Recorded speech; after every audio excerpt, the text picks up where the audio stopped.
Lawyers. Let's get a word also from Georgina Halford-Hall, CEO at Whistleblowers UK. Georgina, good to have you with us. I mean, this is a tricky one. You know all about whistleblowing and how this can work. Is that ultimately the only way we are going to get any kind of publicity shed onto some of the outrageous behaviour from authorities, individuals, politicians, social workers, whoever it happened to be? There is clearly a body of evidence of wrongdoing here and cover-up as well. If we can't get it through an inquiry, what options are left to those affected? Well, thank you again, Ian, for inviting me. It's lovely to see you. Whistleblowers are absolutely at the heart of all of this. All of the evidence that we've seen so far from Rotherham, Rochdale, Oldham, everywhere in the country, it hasn't been a government department that's brought it forward. It's people who work for it or within the structures who've identified the wrongdoing and they've brought it forward. And they've been forced by the press, people like you, to take action. And that's where this whole system is going wrong. As you know, we're campaigning for an independent office of the whistleblower, and later this month, our bill is going back to the floor of the Commons for an independent office.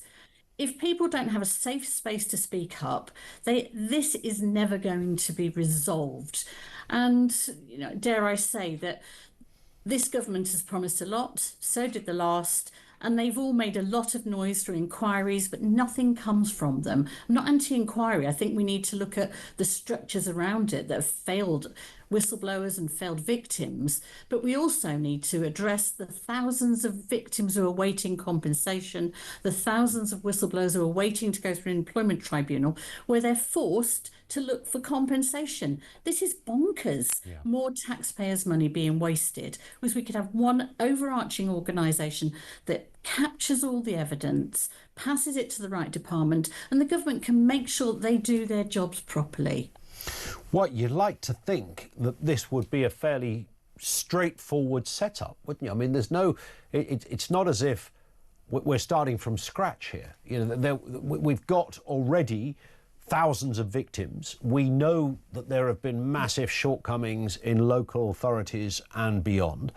Everything is there for this to happen and go ahead.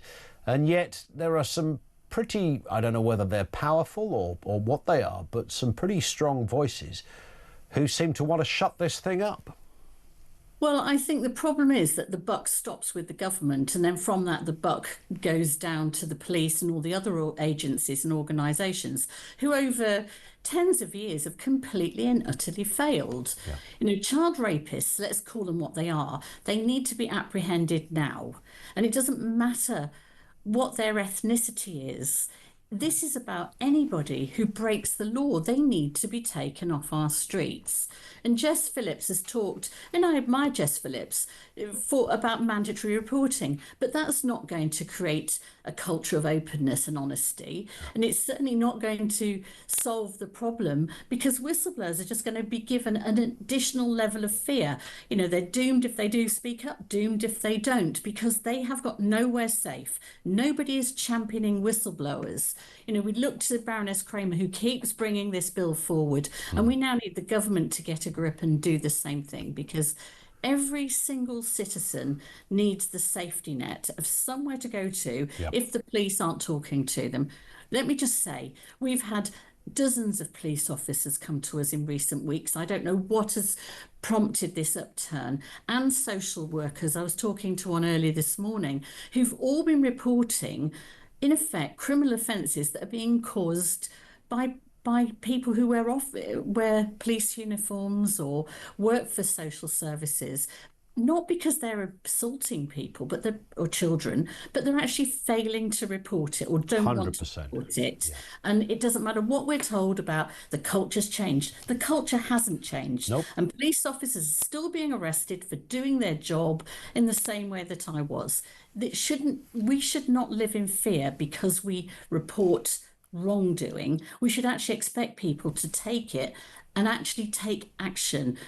Hillsborough Law, we're supporting Hillsborough Law, they're supporting us.